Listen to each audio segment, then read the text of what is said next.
Mbote na bino ba papa ba maman na bilenge o izali agence na bino Smart Consulting o izosa la bino musala ya kitoko. Tozana ba bourse d'études pour na bana na bino o ba kokende kotanga na étranger etc. yango ebimi papa maman milengela yaka na bureau pour na ko se renseigner pour na intérêt ya mwana na yo. Tozana bourse d'études pour la Tunisie, tozana bourse d'études pour la Chypre, pour la Biélorussie, la Ukraine. Pour la Union tozana posa ya osala tourisme na Schengen, na Canada, na États-Unis, na Turquie, boya tozosala la bino assistance visa na $500 ya pamba. Ata yo mutu oza commerçant, tozana posa okende kosomba biloko no na Turquie, na Chine. Vous avez posé au tour à Dubaï, il y a qu'un Smart Consulting, nous avons toute une équipe de professionnels qui seront là pour vous assister. Le numéro de Suzanne AC, Bobin Abisso, pendant Union sur Balingi, Kukuta Nabisso, Bayan à bureau, tous en a commune à Lingwala, l'avenue Nyangwe, numéro 269, arrêt à Sanef, référence Kinmarché. Bienvenue à tous. Smart Consulting, avec $500, on peut voyager partout dans le monde. Mercredi 18 novembre 2020, merci Nabino Nyon, Sobozu Lubakwa Kolanabiso, merci Nabino Bapel Nabino, Boza Koben Nabiso, Tobanzie, Teboza Malam Nabanda Konabino, plateau de vérité à Mokolalo et Bandi, Nini Tokolobela, passeport enfin de Sangwe Sili, ministre. Il y a affaires étrangères à confirmer. En gros, déjà, à partir de lundi 23 novembre, reprise dans le Talibongo, auto passeport, et puis une semaine après, et au Salamana reste la République démocratique du Congo, et puis au Kende, dans la représentation, dans Bisso, dans Mboka, il y a Paya, les Camboya, plainte au team Kamaki, dans le Conseil d'État, dans le Talibongo, bureau et Assemblée nationale. Tout le monde est allé sur l'Ango, l'audience est au Bandalelo. Motuna Morezali, ce qui, Conseil d'État déclaré, plainte recevable et fondée, c'est fort probable que le bureau de l'Assemblée nationale s'est déclaré démissionnaire. Mais ce qui bureau est démissionnaire, ils ont sorti à blocage au côté nango. Likambo oyo, il y a l'Assemblée nationale. Félix Tshisekedi a damé Joseph Kabila ba pionte, to me réfléchir autour de ça, enfin consultation. C'était prévu avec le cabinet le 20 novembre. Le 20 novembre, c'est vendredi. Mais consultation officiellement dans le site, Nangongo, Mokozambo Kazali Banda, Azaki Nangola. Mokozambo Katinda qui avance ça, émissaire naïe, na Rwanda, na émissaire en Égypte. Est-ce que démarche Oya Rokende Libanda, et l'Ingi Kolobanini, tu comprendre, Mokozambo Kazali Kabali, pose ma casse. Il y a aussi la population au Sénégal, Kabila ou encore, ça va voyage d'ailleurs normalement, la question est plus la question, il y a environnement politique et non, il y a la question interne à la République démocratique du Congo, autour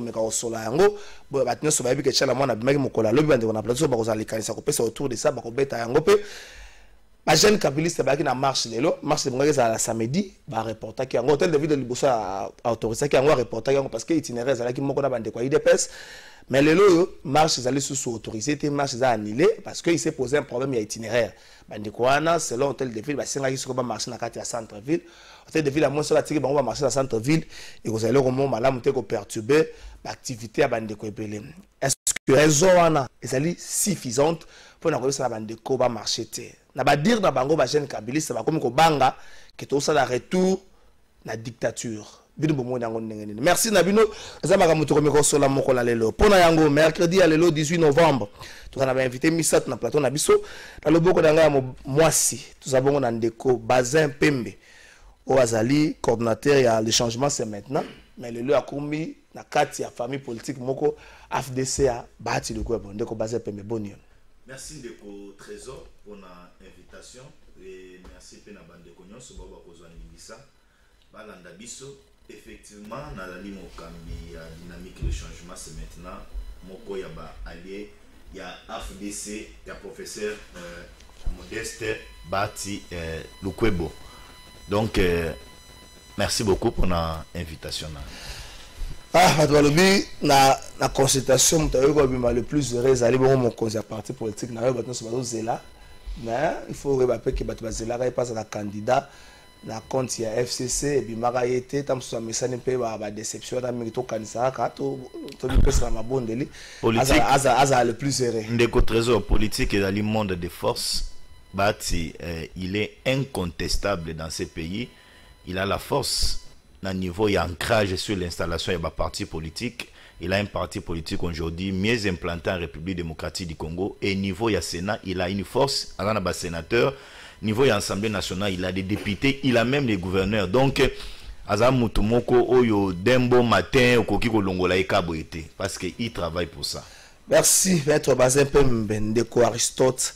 Ngari, mais après pause, à moi, tant que Moulaï, dû à santé, en fait, à reprendre l'activité. Zongi Makasi, Ndeko Aristote, bonne nuit. Merci Ndeko Trésor Kalafai pour l'invitation. En tout cas, Eze Sengomune n'a se retrouvé dans Tongo Alelo. D'un cœur sincère, merci. On a profité de l'occasion pour saluer le co-débatteur Nangaï, Maître Baza. Sans oublier, et puis Ndeko Touba aller en équipe. Je suis très content. Il y a Kozala Awa. Aristote Ngarime, cadre du PPRD, communicant du PPRD, nous avons une activité suite à moi malaise, mais pour l'instant, nous avons en forme et nous avons en entière disposition. Nous avons la réflexion pour Namboka. Lobby ba mona kiote na siège à partir de Mamou National Azalaki. Oui, c'est vrai. En fait, Mamou National Azalaki na parti Azalaki na chaîne à télévision. Nana ko ça l'émission, mais il faut qu'on rappelle, je Mamou National biso to yaki na parti basali kutu communiquer ba militant permanent a PPRD ba ça la communiquer ngazaki na siège à parti na longo na parti na ba 17h na keti na aner place ba kangaki ba ça la marche na ngazaki wana de même to ça qui accompagnement na ndeko tunda akasinde ne to ça kanaye de même to ça qui pa match la mwana to ça qui kona to fandi to témoigner soutien na biso pour to la kisi mokiliete to koki sous kozonga simate to ko assassiner démocratie to ko massacrer démocratie moto sali œuvre d'esprit abimisi likanis œuvre d'esprit ba ko kangai po nangote soit tolingi démocratie o ezana liberté d'expression tolérance soit tolingi dictature ezali ko kanga matcha na mona po abimisi nzembo songolo to pakala donc pona biso to mona ke ezali ba dérive dictatoriale moni dictature ezala kwa ma 20 et ya kambala moko te langu sa moke donc le kalamingi te ba viola qui constitution ba nommé ba juge ba réquisitionner parlement prestation nango lelo to moni ko kanga ba journaliste ya bosona politique ba kanga mi balé lelo ba matcha la mona misize mona ba interpeller nous disons attention aux alliés ba dérive dictatoriale aux alliés contre yango raison pour laquelle nous avons témoigné soutien à biso matcha la mona aza déjà libéré Azali qui interpellé, bah tout à se défendre. Pour l'instant, maman Zali libre. Nangina et banano, bah interpellé qui pour la matière nini, peut bah libérer peut pour la nini. Bah normal qui a une infraction, tout motif et interpellation des Zaki nini. C'est parce qu'il y a un bakin zembo, voilà, ceux qui zembo un bakin Zaki na ligne ni infraction, fait infractionnel nini. Bah benga qui pour la nini, bah ticket pour la nini. Bon, donc les musikate, c'est la démocratie qui a gagné, c'est l'état des droits. Maman Tchalamona, nous sommes de cœur avec toi. Bah jeune Kabiliste va pouvoir qui marche comme c'est vraiment c'est qui samedi mais reporter les lots au mercredi à la dernière minute va jouer nouvelle mort hôtel de ville va péki si bango va marcher parce que selon hôtel de ville tu vas changer qui itinéraire voilà bah jeune Kabiliste va comme ça on a centre ville pour la bango bazo banga pe qui tout ça la retour dans la dictature. Est-ce que vous partagez le même point de vue dans bango ou encore l'hôtel de ville à Tali qui les centres ville les alliés? Je suis avec les jeunes Kabilistes. Je suis avec les jeunes Kabilistes. C'est ici le lieu et le moment que témoigner encore une fois attachement dans la jeune Kabiliste et tout. En tout cas, tous dans le même diapason, élément de langage de l'Usali Moko. Nous dénonçons par retour, il y a dérive dictatoriale. Tolingi respect à la constitution. Pour nabiso objet, il y a marche les akika pour na ko benga batu, ko benga ba consignon so ba tosa constitution. Donc le fait qu'il y a coupé qui ça, bah jeune Kabiliste, bah ça la marche autant un régime information, pour moi je dis que c'est trop. Ça n'est trop, il fallait que tika bah ça la moussala comment je suis avec eux, je le soutiens totalement. En termes de marche, bah toi lobby surtout les 3 derniers mois, bah marche dans le niveau hôtel de ville, bah autorisation Salami, bah demande il y a autorisation Salami Misatou, il y a SID à Fayoulou, il y a UDPS et puis il y a jeune Kabiliste. On a mis ça, on a autorisé qu'il y a UDPS, il y a Fayoulou, on se rappellerait encore, est-ce que les gens Kambo faut qu'on banga qui est l'hôtel de ville le plus tendancieux, genre ceux qui allaient marcher à UDPS? Bon, ndeko, il y a un lobby boy, na bandi solo na ko bandeko. Moni soto lingi démocratie, il faut te ba ko futa ba facture ya démocratie.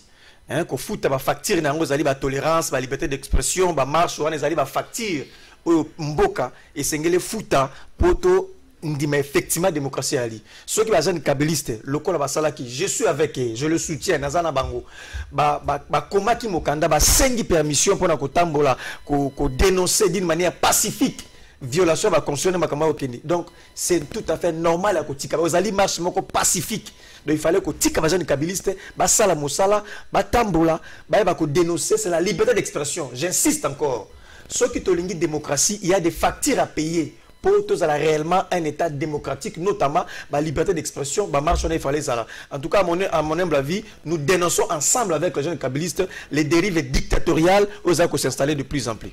Maître Bazin, retour, il y a dictature, surtout en termes de marche, ceux qui sont allés IDPS. Même si l'hôtel de ville est autorisé, il va marcher, il n'y aura pas opposition à côté à la police, mais ceux qui sont la Mouka, la Pneu à Fayoulou, ceux qui sont les jeunes Kabylistes, est-ce que ça a été tout boya qui lobby des autres qui la biso lelo?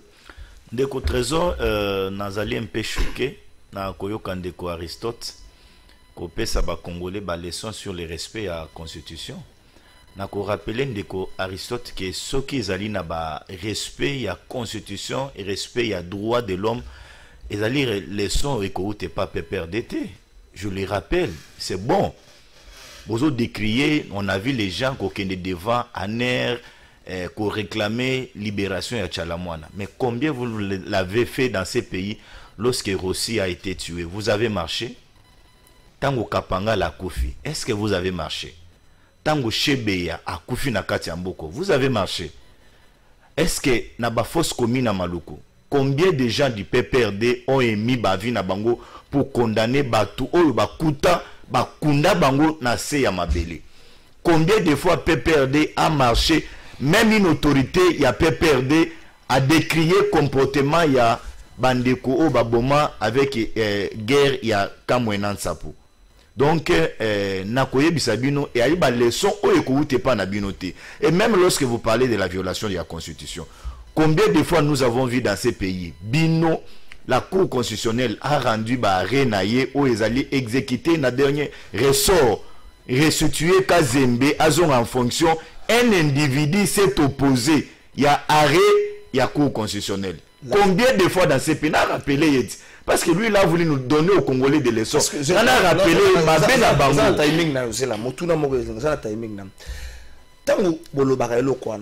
Vous prenez le PPRD et le FCC dans son ensemble comme un modèle de bonne gouvernance, ou encore vous prenez le PPRD et le FCC dans son ensemble comme un modèle de mégestion.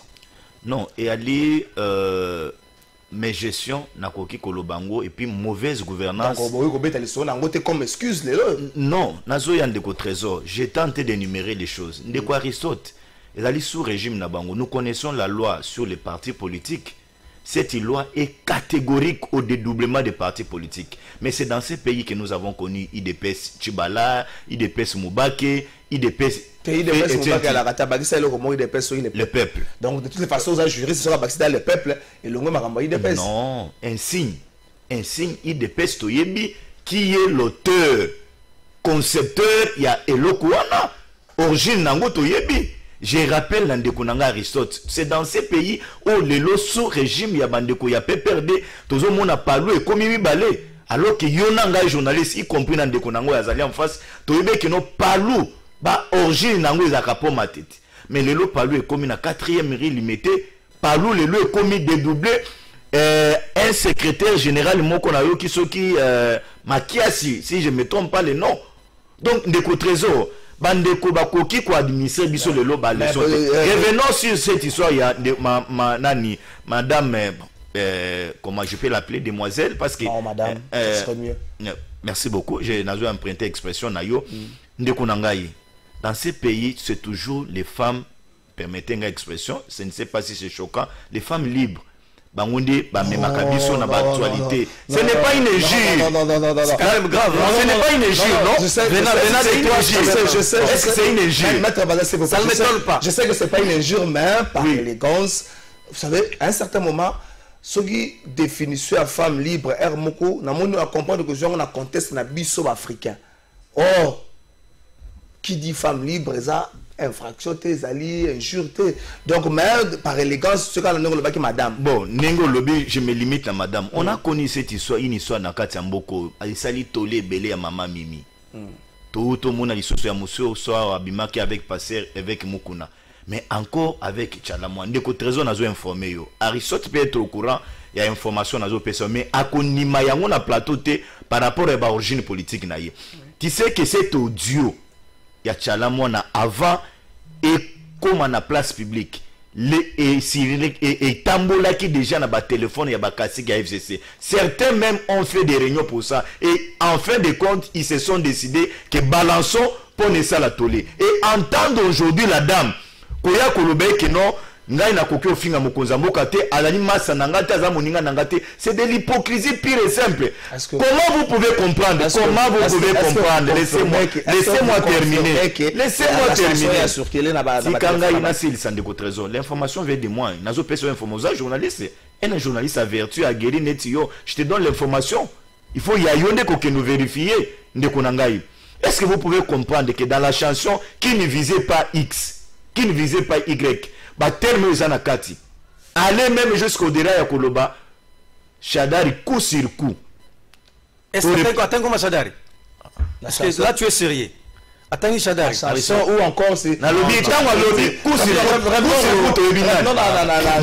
coup aujourd'hui elle est en liberté mais moi je salue ici bandeko ya commission ya censure la décision prise parce que inacceptable liberté d'expression est comme liberticide était parce que tu sais qu'il a amené l'état de droit il faut commencer à profiter de l'état de droit tu sais qu'il dit kobanda ko salir pour nous qui avons voté président Félix je vous dis c'est inacceptable que moto ngai je suis allé sous la pluie na poli na que vous votez na mona lelo moto à salir le trésor je peux vous dire ils allaient que j'étais au problème sur voie nangai. Donc je ne peux pas accepter que cette histoire se reproduise encore dans le Mboka na biso.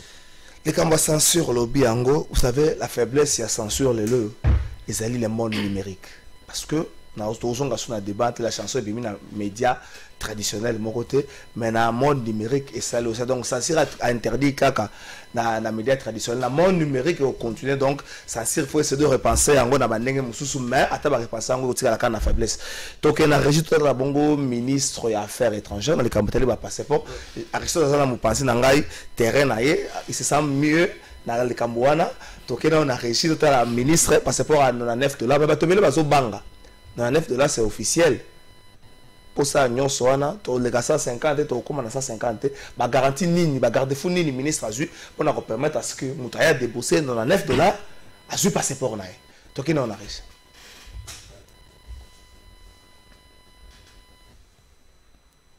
Des Affaires étrangères informe l'opinion nationale qu'au terme du contrat intervenu en date du 11 juin 2020 et qui liait le gouvernement de la République démocratique du Congo au consortium des sociétés du groupe Semlex, j'avais mis en place une commission ad hoc en charge de réaliser les opérations de transfert de l'infrastructure, du savoir-faire et des données techniques au profit de l'État congolais.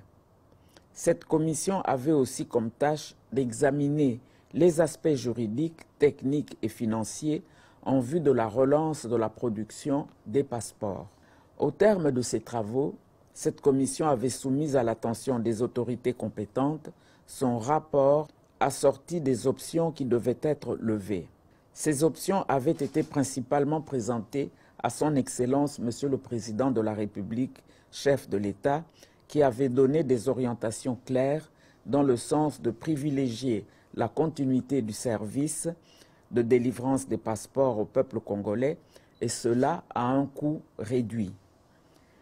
Après l'accomplissement des formalités légales consacrées par la loi numéro 10/010 du 27 avril 2010 relative au marché public et ses mesures d'application, j'ai l'honneur d'informer l'opinion de ce qui suit. 1. La reprise des activités de production et de délivrance des passeports est fixée à la date du 23 novembre 2020 pour la ville-province de Kinshasa et le lundi 7 décembre 2020 pour les autres provinces. En ce qui concerne les sites distants au niveau de nos représentations diplomatiques et postes consulaires, les opérations débuteront le lundi 21 décembre 2020, une fois que toutes les dispositions seront finalisées. 2. Le coût du passeport revient à l'équivalent en francs congolais de 99 $ américains, payable dans les banques qui seront désignées au pays et à l'étranger en ce qui concerne nos chancelleries. 3. Les mesures barrières contre la COVID-19 seront de stricte observance. Le ministère des Affaires étrangères remercie toute la population congolaise pour la patience qu'elle a observée pendant ce moment d'attente et l'invite à dénoncer toute forme d'antivaleur susceptible d'être décelée dans la chaîne de production des passeports congolais, symbole important de notre identité nationale et de notre souveraineté, faite à Kinshasa le 17 novembre 2020. Je vous remercie. Merci, Ndeko Maurice, 99 $. Duré une semaine pour nous avoir passeport, mais les combien de mortels baso banga. Maître Bazeto Bana, les combien de mortels baso banga. Ceux qui m'ont déboursé dans 9 $. Et dans le bateau banga, ben nekoma kokota, cop, follet ça. Kuna roulé ça, tu vas recevoir 3000 zambota roulage, tu vas 500 roulage Alexa, tu es à bon côté, faut payer ça plus que ça. Bateau banga finish, tous sont à 150, parce que même sous Kabila c'était 185, mais les gens déboursé facilement 250. Et les surplus, soit les balouara dans le ministère des Affaires étrangères. Est-ce que le simple communication au ministre Sali, vous pensez que Sali garde-fou pour nous téléménager le Rwanda? Ndeko Trésor, ceux qui t'ont remonté filière, il y a Makambo, il y a passeport. L'histoire a commencé depuis Tango Bandeko Bao Balingaki ko postulé, Bandeko ça la campagne na Bango. Et nous avons entendu ba Congolais, il y a biso en Amboka, même na intérieur, qu'on décriait et que passeport, il y a là qui carte d'identité, il y a bateau. Mais il y a là qui na montant moko très élevé, inacceptable, même parmi les pays Afrique, biso tozala qui pays où il y a là qui au top na prix na yango.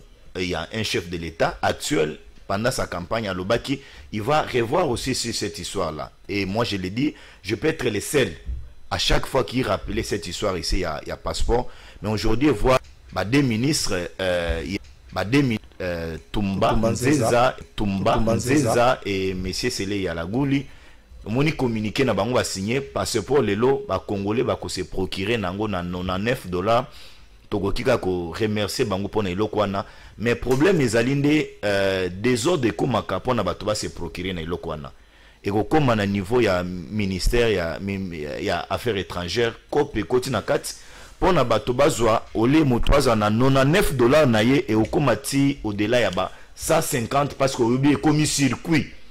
Ce qui au s'enrôler pas n'angate au cause passeport dans les délais. Toyoke ko s'étendre tu na niveau ya à l'étranger tu na niveau ya ba province sengeli ba garde fou ezala ponete congolais nyo surtout landa azwa o ezali passeport na parce qu'on ne peut pas s'imaginer que mutu na lobi ezayote ozali nango kozala nango et que ningo ozali boye ozali na passeport. Donc ezali inconcevable, mais nous louons l'idée, nous louons l'initiative et tozali ko féliciter bango, mais ba garde fondé ezala ponete ki muyibi ekota na kati parce que ba tebele ba se retrouver na biloko aboy y compris na bandeko ba sala ba capture na niveau ya aner parce que toyebi comment biloko nyoso wana ezala Tchangala nyoso wana tout na maboko na ngai ngani mutu na olandela au dossier wana kozala bien te bulu yeke okota on se a délai ministre lobby 7 jours mutu muso sauté ngaso pesaka 200 aux on a 3 jours dans 3 jours wana au monde ekoti sali sous polémique ebele ekoti sali sous ba quoi kebele mais ceux qui ordre zali kuna ça va faciliter ba congolais c'est un soulagement de plus il faut le dire. Merci maître Bazan de Kodanu Boni. Merci Ndeko Trésor pour l'invitation mais avant na banda nako sengana nous pardon na ba téléspectateurs mais ça na kolanda biso Pendant retard, vraiment léger, tu es en retard. Une émission indépendamment de ma volonté. J'ai quitté la maison à 9h juste, mais la commune a arrêté en bouteillage. Les héritages au Kabila, Félix, ça continue. Non, un journaliste héritage, je vais justifier retard dans l'autre, la Kabila, la Félix. Moi, je suis à Kitambo Vérodome. Non, moi, justifier retard dans l'autre, la Kabila, la Félix. C'est pour ça que j'ai regardé ma montre quand j'ai quitté ma maison. Passeport, dans $9. Tout le monde a ce qui s'est engagé. Si on a un billet à $100, je vois qu'Aristote a repéré plus d'éléments. On a payé $100. Parce que si on a $1, on a $1, garder le $1 jour sur un problème passeport, on faut à ce qu'on a $98. Le problème, c'est que garder fou nini au ministre pour nous permettre à ce que nous avons un entourage de passeport et salate. Mettre bazar relevé en moi, on a une capture. Et puis, on a fait foutre la part. On a dit c'était la foutre dans la foutre. On a foutre qu'on a bango, mais on a fait na. Est-ce que garder fou et zali ou permettre à ce que Moutaye peut passer dans $9, on a zali 7 jours à récupérer parce que le trésor na ligne reprendre de la mutuna na omena o lebelo komoko. Le trésor na ligne reprendre de la mutuna na omena o lebelo komoko. Problème ezali ya ministre té. Problème ezali d'abord ya l'état. Mettez bazar le bien le bi problème ya cop. Mettez bazar cop au sali matendini. Na Congo to ana héritage na razolo bango ba héritage. Oyo ndeko Kabila azali maître ya ndeko Félix. Azako tangisa ndeko Félix azako landa lettre chiffre par chiffre lettre par lettre même ba point azo respecter. Na tanga ndeko Kabila to mona rango. Ndenge passeport ezalaki ndeko trésor évoqué yango. Mais na tanga ndeko Félix ezo continue. Et comment tante pona nini ezali cop. Cop wana na yenango ezalaki ndeko Kabila ndeko Félix azako continue. Pourquoi na bi cop ko salima? Oyebi que les seuls pays au monde na répétaka. Oyo batu ba vivara na cop. Mais tu sais que tu vas vivre dans un pays. Mais ça pas vivre dans cop. Mais c'est que normalement moi dans ma voiture j'ai pris 3 passeports. Un pays. Mais ça pas vivre dans cop. Mais c'est que normalement moi dans ma voiture j'ai pris 3 passeports. Nazo ki msundeni. Et au commandeur le bikano na $9. Ngana zongo dans 2 jours. Pesa nga des. Tu vivre dans cop.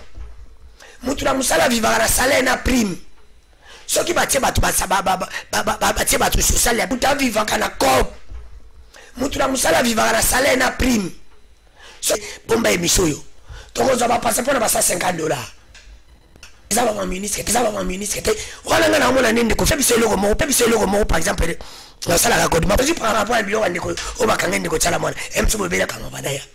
Bakangi ndeko tsala mona eloko za inadmissible. Misisa salelo nze mona bilo bokangi.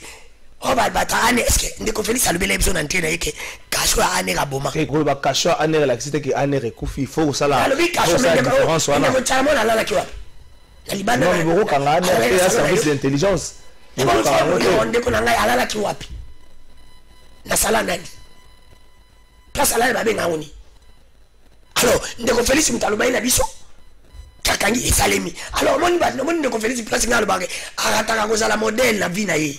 Tala biloko bo e bakangi ndeko tsala mona bimi mutu akangaki yeye pour fois kangai zonga na mais quand est-ce bakangi était c'est pour dire au monde de biloko c'est pas non weka siko donc nous avons la mémoire ka zonga le kama passer ça récupérer ba état na ngai on récupérer ba état zonga le kama passer pas ba passeport j'étais toujours dit ndeko na trésor soki mboke bongité ça ne va pas marcher mboke faut bonga faut ba longola na banti valeur bayibisana ni congolais to kotsana nu suti ya bien mutuke mutayi bageno sena ke musala na vivaka na biloko mibale sena sele musala malamba opesanga prime na suka sana na nzela salena comme photo longola mais comme bani na sommet samso mokoza mboka même ndeko Kabila ya bimande ndeko Félix salena izakani prime za kombe tandi bazoke ba utonga sikalo bato basala na ba fait étranger ba sala koptendi ndeko nanga ça ne va pas marcher so ba bonki nanu so sala pe ba bonki no ba salaire ya batuti. Merci ndeko Dano. Mais notre souhait est bon parce que japonais terrain na biso nyonso mutu bota l'équipe baninga na kozala congolais ndeto yena plateau terrain na biso za Congo bonga.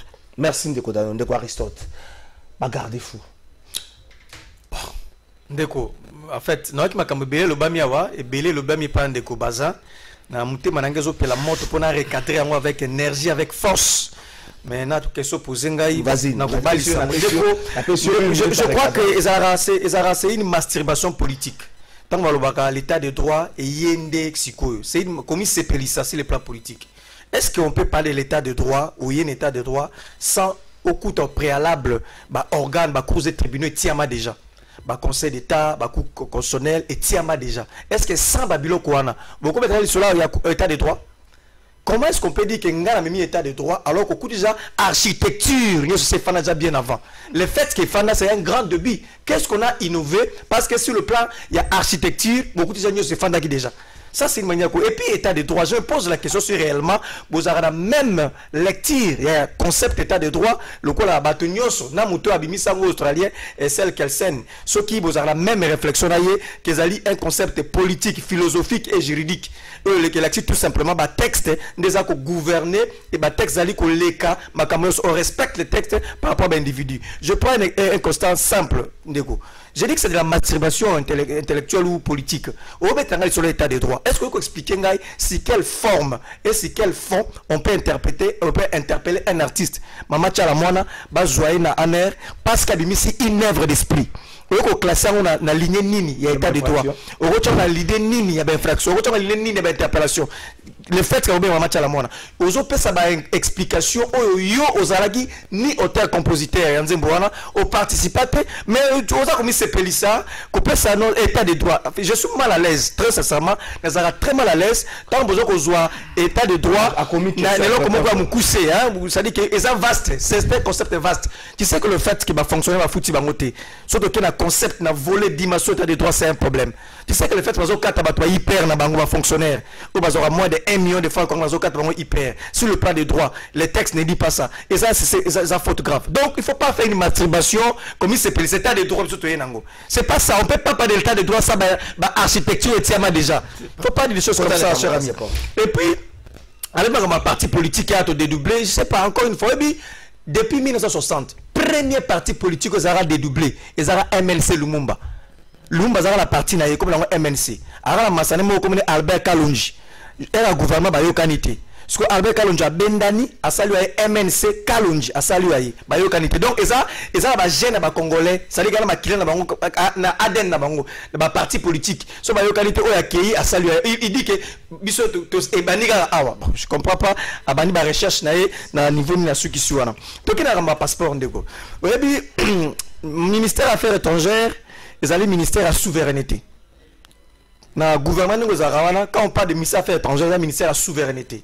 Ils allaient ministère, ils allaient directement en contact avec l'extérieur. Ils allaient faciliter tout, base à la contact avec l'extérieur. Oui. Donc, notamment, passeport, ils allaient produire dans affaires étrangères pour nous permettre que les Congolais va circuler normalement. Première observation, dans mon passeport, en gros, garder la validité en 5 ans. Donc rien n'a été échangé de 0 à 5 ans. Si on a un passeport le lot, on compte 5 ans. Alors réflexion c'est qu'il faut qu'il n'ait plus de 10 ans parce que sous d'autres dossiers et ça les maca. Donc garder nos 5 ans. Première observation. Deuxième observation, fait nango ya katiso otali ezara ndenge zalaka. Fait nango un travail dans les fonds en termes de pièces. Justement fait pour lui va nous soit voisara trop, je sais ce que je dis. Va voisara tellement trop.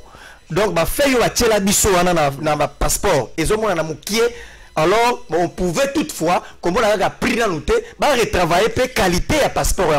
Comme ils sont validité, pousse pourquoi pas à 10 ans, et pourquoi pas faire et comme à 10, et comme à 40, à 50, ok, tu peux circuler le monde bonnement. Il y a des gens qui voyagent, je sais ce que je dis, on va tout le temps obligé à revoir. Ils ont un passeport ordinaire, on parle parce qu'il y a aussi des passeports de service, on va payer ça gratuitement, passeport diplomatique, on donne aussi gratuitement quand on est agent de l'État, ainsi de suite. Bon. Par rapport à prix, je salue, comme Congolais, l'initiative, je salue le gouvernement Ilunga Ilunkamba. C'est d'abord le gouvernement Ilunga Ilunkamba, exécutif gouvernement de la salle de Salawana. Justement, parce que le patron du gouvernement, c'est Ilunga Ilunkamba. C'est sous son règne, on retiendra Ilunga Ilunkamba.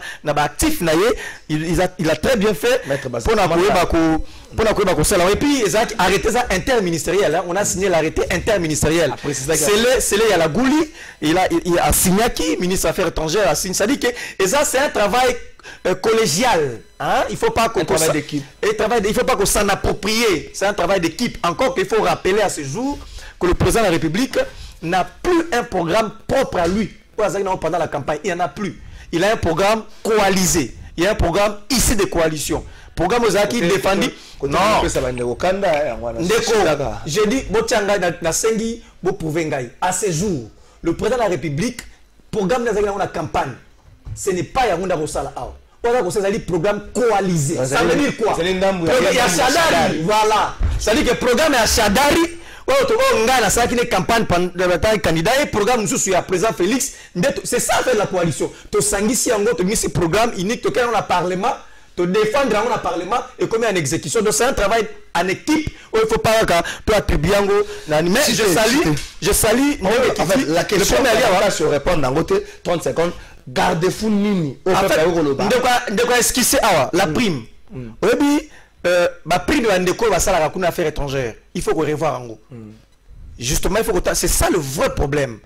Tant que vous bâtissez comme moi mon pied, tant le passeport vous apprend la prime ya Andeko va ça la affaires étrangères wana. Tu te sors toi on va ça là 6 mois va sous prime wana te 6 mois les lots. Na affaires étrangères justement parce que mais justement tant que bateau va fonctionnaire va l'affaire étrangère.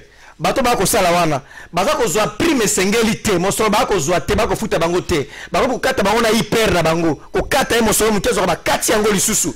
C'est ce qui fait que ba koma ko de gauche ou à droite que là. Donc ceux qui vraiment comme ils sont comme un vrai ministère à souveraineté, puis bon, je sais pas, et on doit revoir étudier ces ministères là à la tête et ainsi de suite comment qu'on revoit qu'on peut s'en sens et ça un ministère de souveraineté et puis ça le coup mboka. Merci Ndeko Aristote. Maître Bazin, je crois que vous avez répondre dans ma cambo Ndeko Aristote à lobby, mais changer au thème. Est-ce que la tête de Mabunda aujourd'hui est mise à prix dans la démarche où il y a Fabrice pour là, mais aussi est-ce que Félix Tshisekedi dit à comme que Damé Joseph Kabila va pion? Parce que, comme si tendance est comme il faut changer, ce qui, Conseil d'État qui a déclaré recevable et fondé, plainte à Ndeko Fabrice pour les photos boss dans la mort équipe et Génie Mabunda, Félix Tshisekedi serait déjà fort avant que tout les consultations. Si là, donc il faut penser à autre chose. Ndeko Trésor, merci beaucoup na Maloba. Na yebite Ndeko Oyazali en face nangai, na loboko na ye ya mobali ya Ndeko Aristote. Au présenter une casquette politique na été mais na yebisa Ndeko. Nous venons à la télé pour na koya ko informer population. Ce que vous avez une information c'est mieux de se taire. Tant on Ndeko azali koloba cop. Eloko nga na kangi na makamunyo surtout na minute 5 minutes obatikelio na kangi kaka cop Kabila et Tshisekedi. Et na kangi na munoko na oke no ozali na 3 passeports na kati ya mutuka na yo. Donc je comprends que ningo zali wana so ba service bazo landa biso après mission esengeli bakanga yo. Comment yo mutu ozali Ndeko olobi comme on a je m'excuse eza ko minimiser te na yo na kanga kombo bien te Ndeko alobi azali na 3 passeports na kati ya mutuka na ye. C'est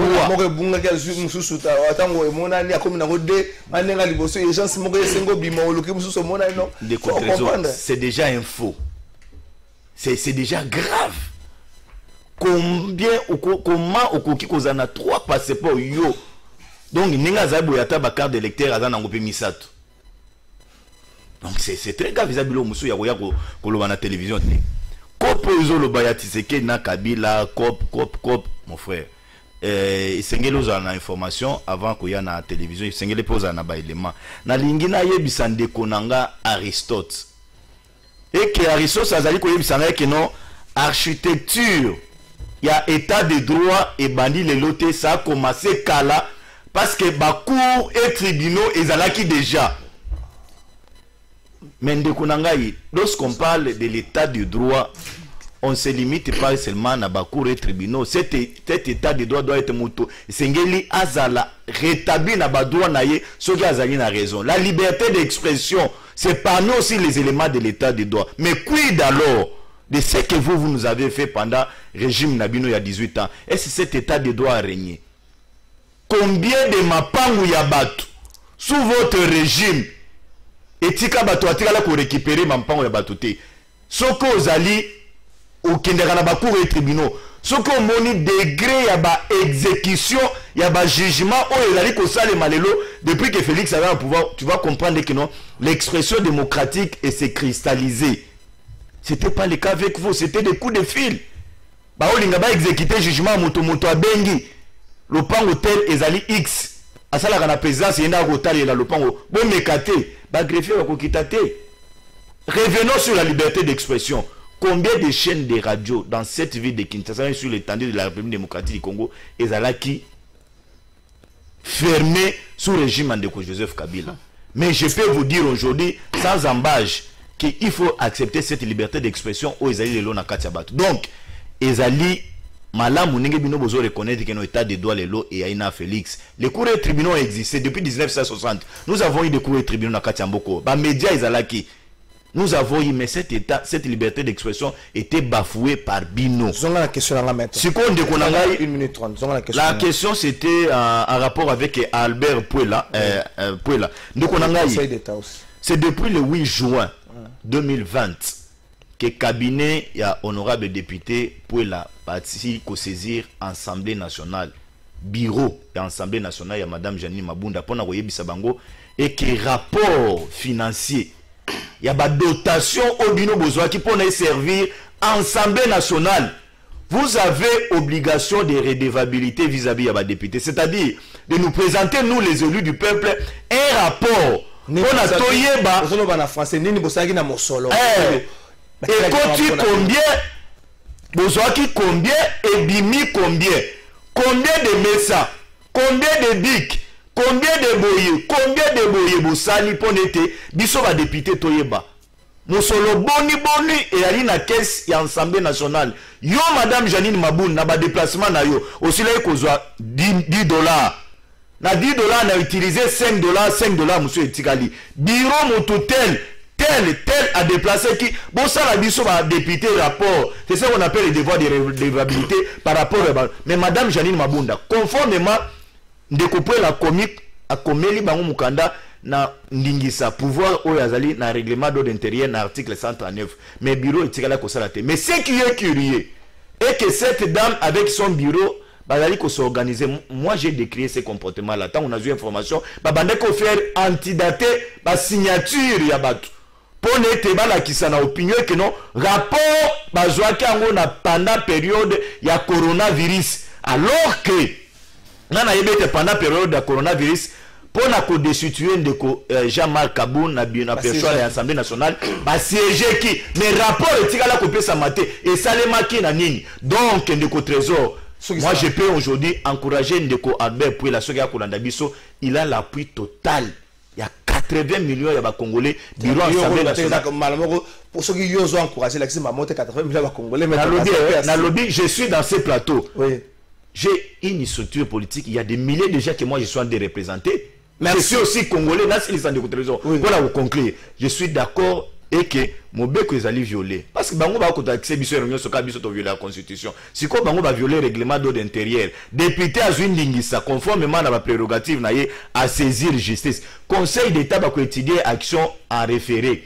C'est-à-dire, bah, coordonner sur séance, il y a bureau Assemblée nationale. Qu'est-ce que je dis pas sur séance? Bah, coordonner démission, il y a bureau Assemblée nationale. Ce qui va se prononcer. Elle est recevable et fondée. Donc, la requête sera recevable et fondée parce que les éléments sont réunis. Merci. Les éléments sont cristallisés. Merci.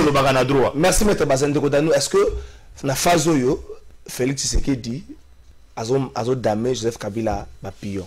Ce qui, Maître Bazal, bon, Maître Bazal, vous allez déclarer recevable et fondée. Ce qui, plainte est déclaré recevable et fondé, donc il faut que vous ayez ma tête Assemblée nationale. Trésor dans Osenga na yoza otala montre bien nombre de temps pour se mettre basé. Avant de répondre à mon tour il faut na mettre basé na mituni question. Est-ce que vous vraiment mettre ya solo? S'il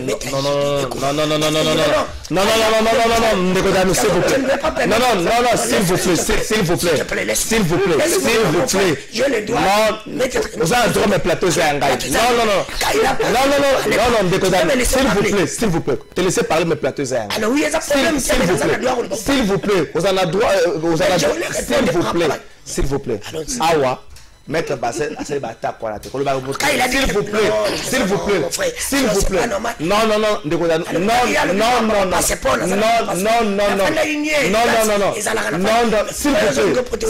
s'il vous plaît, il était relevé que vous avez trois passeports, il y a relevé, il y a le lobby, s'il vous plaît, il y a relevé, il y a le lobby que vous avez trois passeports, il y a le lobby que vous avez trois problème. Je préfère retirer ma caméra, vous avez vraiment mettre ça.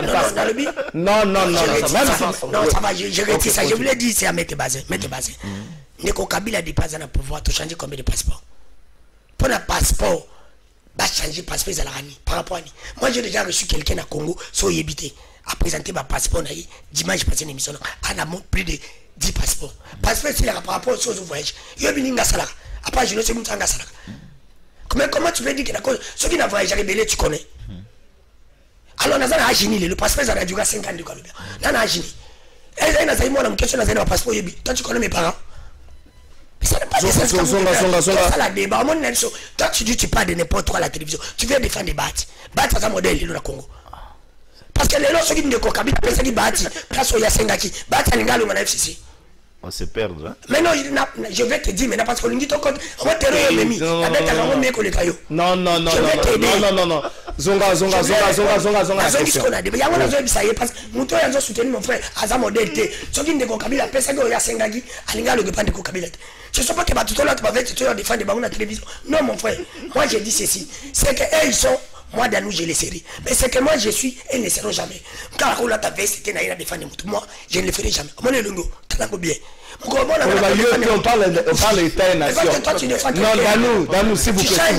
S'il vous plaît. Non, c'est contenu. On parle pas personne, on parle de nation. Il a parlé de moi. S'il vous plaît, tu ne parlais pas.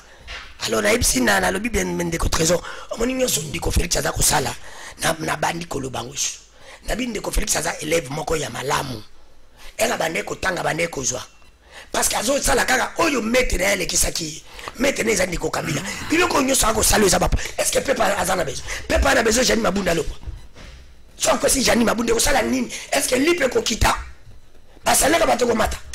Pourquoi ceux qui par exemple entre guillemets c'est que j'ai dit qu'il ne filme pas ceux qui par exemple c'est ça là que non jamais Kabunda koya il faut pas on peut pas ça la tout que j'ai dit comment tu ça nini non trésor nini par rapport à nini biso pepe na binde toza na télévision nana yaka oya tana njikisa yako défendre Ndeko Félix est-ce que Ndeko Félix a besoin de défendre na TV ceux qui azo sala au peuple asenga ki peuple asenga mingi to binde ko trésor peuple asenga nika social na ezala bien peuple asenga ne belete oyebi bandeko na biso bazaka na ba o bango bazokende ba parti politique pour ebisaka bandeko na bango nini oyebi na Congo bakonzi na bisa mboka baba modèle parce que bana ba programme moko Congo eza munene Congo ekoki kobonga dans 10 ans te Ndeko Félix akozala Moïse à Congo c'est faux même si le PC demande mais balobaka nini ngai na kosala par exemple 2 mandats na mandat na nga na ye omoni basimba rebelle te trésor so olingo za la modèle simba biloko ko frapper aya bisaba bandiko na bandika c'est to sandi bino boshwaki ngana moto simba gratuité ngana moto simba kuwa na mai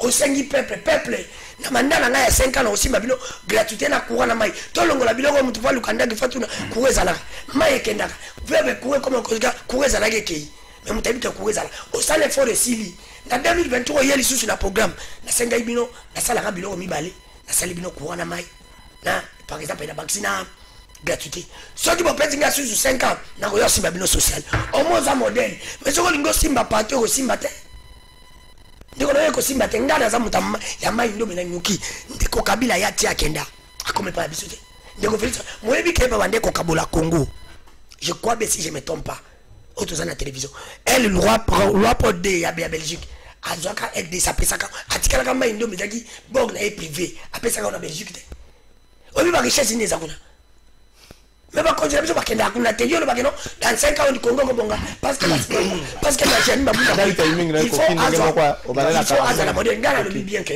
intérêt à peuple exacté sur ba kwesi ndiko Jani tout ça kozonga kata parce que ba kwesi ndiko Jani za pomte FC ba ko matatu bimisi mutu mususu ka ba ba majorité et ça ka bango Ndeko Félix fa France Ndeko Kabila talande ba jira yo sala ki boyite boy mais soka zana batu oyo bakima ke Ndeko Kabila ba yeso pa Ndeko ba zana ki modèle te ba ina mpazi na aye ba mobutu totika ina Maroc Kabila msotika na kinga kati yetu otike na sele bato ba ko continuer ka pour msala ba kabona na bato pour ba poste merci Ndeko Ndeko Aristote parce que papillon côté na bino Félix Tshisekedi a comme ko récupérer moi muke cette histoire il y a l'Assemblée nationale Soki là tout s'est déclaré recevable fondé faut to bossa to ko gérer dans ma bondo passé une équipe ne bon Ndeko merci pour na mutuna na yo Ndeko Trésor Kalafai na kozongela plus tard na répondre à question na yo na kozongela plus tard ba propos ya maître Bazin waza kusala masturbation si le concept état de droit na kozongela ngo waza komi sepelisa na kozongela ngo plus tard mais nazo ngona dossier na Mabunda mama Mabunda azali pa imbasio yo ya lokumu ya mboka c'est une femme brillante, une femme intellectuelle, n'a pas parcours, n'a tout. Mabunda, c'est une femme à féliciter. D'abord, le problème, Wapi, mon frère, Kalafai. Honorable Pouela, c'est un aîné, règlement des comptes. Le fait que Mabunda n'avait pas porté sa candidature comme rapporteur adjoint, le bureau Mabunda n'avait pas soutenu la candidature à Pouela, parce qu'il a postulé pour un rapporteur adjoint, il y a bureau. Le bureau Mabunda n'a pas estimé que a aidé. C'est un poste réservé à Mouka. Depuis ce jour-là, a détesté le bureau Mabunda comme on n'a pas l'idée. De un. De deux. Monsieur Pouela a soutenu encore une fois par l'IDPS. Porté par l'IDPS. Il fait ici le jeu de Kabound. En fait, comme ils ont échoué, il y a éclaté effectivement la majorité parlementaire qui est pour nous, pour le FCC, c'est notre majorité parlementaire, bah échoué en fait. Il y a éclaté en gros, bah comme il se faire échouer, faire tomber d'une manière illégale ou non conforme. Il y a loi, le bureau Mabunda. Madame Mabunda a transmis un rapport depuis le 7 avril. Le 7 avril. Écoutez. Non, c'est l'information réelle. Depuis le 7 avril, déjà rapport, il y a gestion financière et qui déjà envoyé. Et Pesama qui déjà étendé qui déjà depuis le 7 avril. Assemblée nationale, ils ont acquis le 15 mars. Une assemblée où ils ont acquis le 15 mars. Pesi batini rapport le 7 avril déjà qui. Et encore, Tangoun de Kopuela. Nous avons expliqué, la renseigne-toi. Azala qui candidat à bureau rapporteur adjoint. Candidat qui jamais qui soutient ni à bureau Mabunda ni à qui que ce soit. Non seulement que le 7 avril, déjà, Pesaki rapport, on a même créé une commission spéciale dans l'Assemblée nationale pour traiter le problème. Il y a pour la temps à poser pour la poser le problème en interne. On a dû même créer une commission pour justement expliquer qu'est-ce qui s'était passé réellement autour. Il y a un rapport Wana. On a créé une commission. Et le rapport a été lu. Pour la être au courant de ça. Profitant de la consultation, voyant qu'on veut requalifier la majorité parlementaire dans Nengue Nabango, rater Kozwa, député va faire tomber le bureau Mabunda. Et en complicité, il y a un Kabound qui est là. Parce que lui, il a été sauté, Azaki sur la bureauté, il veut maintenant s'allier pour faire ce travail-là. Or, nous savons que le Vundawe, mais c'est Vundawe, professeur de droit, a dit ma camarade très bien. Je suis fort convaincu, il va simplement dire le droit. Il va déclarer cela non recevable parce que ce n'est pas, ça ne répond pas à la norme juridique. Pourquoi? Parce que le rapport a été déjà transmis depuis le 7 avril et tout ce cas c'est la journée yango ya lelo tout c'est là je crois que Roya journée yango ya lelo toujours comme on a souka nangi mu 1 minute 30 je crois qu'on attend qu'on revenir na makambo consultation question aux apprendre à batunyo sombala moko poto gagner temps. Est-ce que na format autoké nango consultation, le chef de l'État et connaître blocage oyo à un certain moment et pousser mon conseil Moka atina ba émissaire na Rwanda atina ba émissaire na Égypte yé moka ke na Angola. Est-ce que le chef de l'État son soutien il y a ba pays partenaire pose ma casse topé ma coquille au Kabana Joseph Kabila topé à redéfinir majorité à niveau de l'Assemblée nationale. Maître Basset Obadina, 1 minute 30. Ndeko Trésor, je pense que les Congolais comprendre que non, Madame Jani Mabound a cela que violé le règlement d'ordre intérieur dans l'article 139 nango et que pour la zaki n'a pas droit naie à saisir yé tant à s'exécuter te parce que na mukana naie il y a mois de juin on a pesi à cela que senga bango ba démissionner volontairement bango ba salité mukanda ngo ezalaki neti une mise en demeure. Pour na bango ba s'exécuter ba boya ko sala lelo il a saisi la justice. Attendons voir, je pense que justice c'est qu'on s'est conformé na Mubeko. Mais revenons sur les consultations, il y a Mokonzamboka. Il y a où les Congolais qui retenir et que depuis que la consultation est bandit, sincèrement il faut les reconnaître et que bato bazali ko désavouer yangote. Bato nyonso bazali ko leka kuna, bazali ko encourager ba consultation ndenge zali ko leka avec des propositions. pour été à la fin Mokonzambo quand a discours na yo ko s'adresser na nation azo ba mesures contraignantes pour été soit il y a pas à dire soit cash FCC singeli kufa parce que il a ici déjà ba limite na yango et que il peut aller même au-delà. Il y a dénommé un informateur pour identifier majorité à niveau il y a Assemblée nationale. Mais en rapport avec le voyage au Mokonzambo sur le trésor, Nazali ko paraphraser Awandeko Augustin Kabouya dans un meeting, il a dit na militant il y a eu de pèse que le président de la République tango accueilli Brazzaville comme on a un homologue na Sassou bandeko FCC ba kei parce qu'il y avait un ancien président Zaki na Brazzaville qu'on a bandako sur la bango misato. Ba comprendre que non président kenda ikuna pona kendo diaboliser Lorenzo Oyo ya Angola et c'est ça ba émissaire na ye atinde ngo pona kendo diaboliser ba institution en place balobi Tshisekedi azolinga a déstabiliser problème. C'est tout à fait normal que non offensive diplomatique wana ezala akende ko ébranler makambo ya ba oyo bandi ko FCC ba mesani. Merci.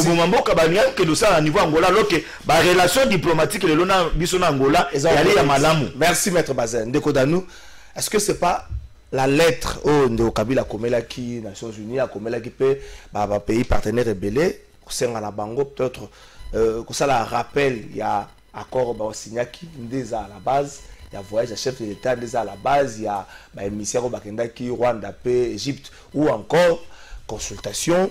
Tout cela ici, moko favorable était. Ndeko trésor la consultation le moka malongue ko bimati parce que Ndeko Félix a beti bali samba gardien tala ba binde ko tibeli ba gardien bazali FCC na fayulu comment tu peux recevoir batou tala Ndeko trésor ngani kana TV pour ça moni batou ba yote lo bamboka lo bamboka yote ngana moi j'ai pas de moi ngana lo bangai balobi bato balika na télévision baliki o batala biso banda ko baliki biso na maili Fayulu na Kabila bazaki important oyebi Ndeko Félix azokima mbula ko bata magane bale aopesa confiance na bato bazali Ndeko Kabila échoué pendant 18 ans neti bande ko bati bazali na Ndeko Kabila bamoni ka échoué bakomo suzi na bango ezali po bawela ba poste ba balinga ba vivre na mbongo na biso est-ce que biso pe to ko zani ti bango te pourquoi bazo sala oh nyos bazo nga po bakota soki Ndeko Félix alandi batu neti baba ati ba akosala eloko te neti ba wili misiki bandi ko batu ba bunga kala bazo ngina baba nyi bazo na fonction ata yo mondi c'est pour te dire que non ngala oyebisa Ndeko Félix ebi ke pa no ko ke ndakati omoni ba assemblée wana o ba bilongo nyoso bandeko tala ko kipango te batu tala moni ba voyage zo kendo be tsana ba mongo pour rien Ndeko mbongo wana ekozonga ka jamais zaniti mungu ekena mungu na nzungu ezonga kate sala oyo peuple alinga moni mutako kote loko le peuple azati so salika o peuple congolais lingaka esili nango oumeli sala kaka social sala o peuple azako senga yo fandi za Ndeko Kabila fanda na kote na Olex akaende ba dirija mboka na NT merci yo comme dictateur ko le Mobutu sala bien pour que no peuple alinga yo to kumisa yo to betelo maboko pour mutu moko tazana manda la télévision ale karapo défendre le la combien merci sali malamu biso to betelo to yembo ennemi na yo merci Ndeko Aristote. Il y a l'impression de qu'on a rappelé que Bureau Mabunda est koyate parce que Bureau Mabunda va passer un rapport depuis le 7 avril. Donc conformément il y a un règlement intérieur et puis à Mibeko Mboka, Bureau Mabunda est koyate parce que va respecter le texte. Ce que zali réqualification moko, il y a visé moko la politique échoué la consultation, va répercuter dans l'Assemblée nationale et puis la Bureau Mabunda est échoué parce que sur le plan des textes, sur le plan de texte, le Bureau Mabunda est conforme. Ça il faut vraiment que consultation. D'abord, il faut rappeler que consultation est acquis convoquée par un simple communiqué. Un simple communiqué, RTNC, consultation bandi, soubassement, ordonnance de tout le monde. Et mon candidat, il y a référence, il y a constitution tout le monde. Un simple communiqué, et bien, ça va tout, il y a consultation. Ou ils ont bon à l'État. Communiqué, ils ont bon à l'État, on a puisé en fait, à l'État suite à un communiqué pour la consultation. Là n'est pas le problème. Mais le grand problème, on va tourner à Mokonzamboka. En fait, Ndeko fa ebelo komoko lecture à ça les alliés un peu autre. Oui, ce qui est instabilité institutionnelle ou politique et ça les met à Congo et vous en avez répercussion dans le pays limitrophe Nyoso. Congo a une démographie moko galopante, plus de 80 millions d'habitants. Ceux qui vont respecter la corps ici le plan interne, vous avez un gouvernement malamouté et qui est bardé à Angola et que vous allez toucher Brazzaville et qu'on a touché, Kigali, Rwanda et qu'on a touché. Donc, ma pays limitrophe et qu'on Syrie, instabilité aux raison pour laquelle il faut raison pour laquelle si a évité pour parce que Atine va Kigali, la Brazzaville n'en parle pas. On fait comprendre tout simplement que l'instabilité interne est la conséquence sur le pays. Il faut gérer bien le pays. Merci Maître Bazem, merci Ndeko Danou. Bon anniversaire na Alva Image, moko ya ba réalisateur ya émission oyo. Topesa mbote na Ndeko Edu. Na kanisa yo sana Rodrigue Nyembo na pembe na merci na bino nde tokutani mokolo ya lobby.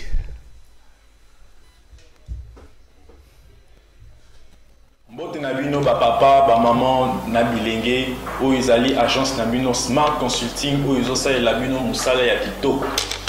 Toza na ba bourse d'études pour na bana na bino oyo bakokende kotanga na étranger etc. yango ebimi papa maman milengela yaka na bureau pour na ko se renseigner pour na intérêt ya mwana na yo. Toza na bourse d'études pour na Tunisie, toza na bourse d'études pour na Chypre, pour na Biélorussie, na Ukraine. Pour na ba o nyonso baza na posa ya osala tourisme na Schengen, na Canada, na États-Unis, na Turquie, boya tozosalela bino assistance visa na $500 ya pamba. Ata yo mutu oyo oza commerçant, oza na posa okende kosomba biloko no na Turquie, na Chine, oza na posa obeta mwa tour na Dubaï, yaka na Smart Consulting, tozosalela musala ya kitoko. Nous avons toute une équipe de professionnels qui seront là pour vous assister. Ba numéro na biso eza na se, bobenga biso. Pana ba oyo nyonso balingi kokutana na biso, baya na bureau, toza na commune ya Lingwala, na avenue Nyangwe, numéro 269, arrêt à Sanef, référence Kin Marché. Bienvenue à tous. Smart Consulting, avec $500, on peut voyager partout dans le monde.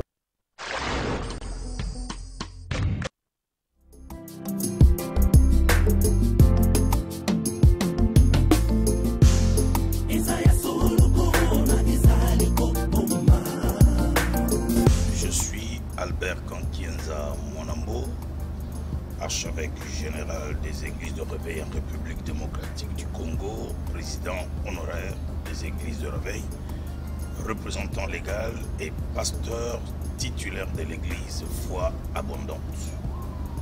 Et je suis très heureux d'être là pour parler de cette pandémie et m'adresser aux jeunes, aux vieillards, aux adultes, à tout le monde pour leur dire que cette maladie n'est pas une légende, mais c'est vraiment une réalité. C'est comme ça que je voudrais lancer un appel à tout le monde à pouvoir respecter les consignes qui ont été données par le secrétariat technique, notamment la distanciation sociale, le respect des gestes barrières. Et ça, il faut absolument savoir porter le masque. Il faut se protéger parce que la maladie est bel et bien là. Et quand il faut tousser au niveau du coude. Donc il faut respecter ces gestes et barrières. Ça vous protégera et vous allez protéger aussi les autres. Et à cette même occasion, je voudrais aussi dire à Monsieur l'Excellence, Monsieur le ministre Julien Makelele, qu'il a notre appui, l'appui des hommes de Dieu que nous sommes dans cette campagne de proximité. Nous le soutenons, nous l'encourageons. Ne soyez pas distraits et que personne ne vous trompe en vous disant que cette maladie n'existe pas. La maladie est bel et bien là. Grand merci à son Excellence pour nous avoir associés à cette campagne de proximité qu'il a lancée et nous voudrons le rassurer que nous sommes avec lui, nous l'accompagnerons et nous prions que la bénédiction de Dieu se répande sur lui et que Dieu donne la force pour lutter contre cette pandémie. Eza Yasso.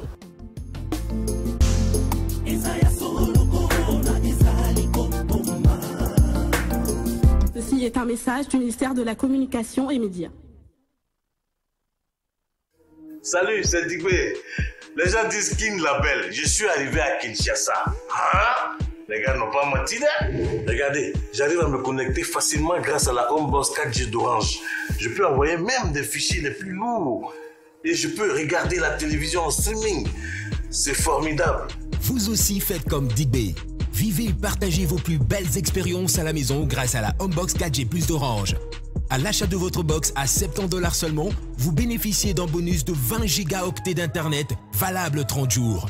À l'épuisement de votre forfait, tapez étoile 816 dièse pour activer un nouveau forfait Homebox à partir de votre mobile ou par Orange Money en tapant étoile 144 dièse. Mes amis, on a qu'à se dire la vérité. Si tu n'as pas la Homebox 4G Plus d'Orange chez toi à la maison, c'est que ce que tu as là, c'est pas Internet. Orange. Les lignes aériennes angolaises avec son Boeing 777 doté d'une technologie de pointe vous offrent un confort sans égal. Un bijou qui garantit la sécurité de passagers de leurs biens.